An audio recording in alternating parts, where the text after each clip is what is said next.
Hey everyone!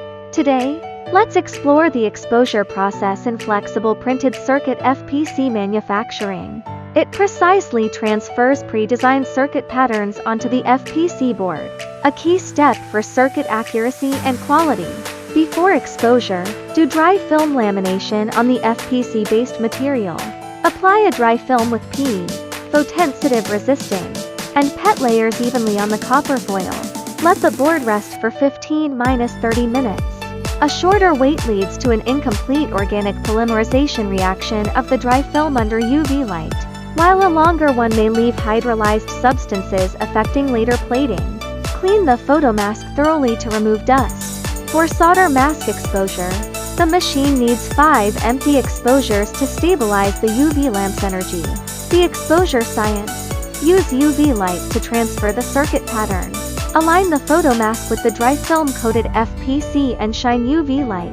The photosensitive resist in exposed areas has an organic polymerization reaction, changing its solubility or physical properties. Unwanted dry film parts are washed off during development to form circuit lines.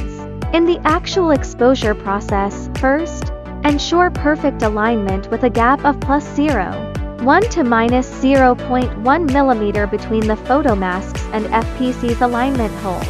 Misalignment can cause defective solder rings. Second, use vacuum suction for close contact between the photomask and dry film to reduce light scattering. Third, control UV energy between 50–150 mJ or cm, adjusting according to the photoresist or dry film type.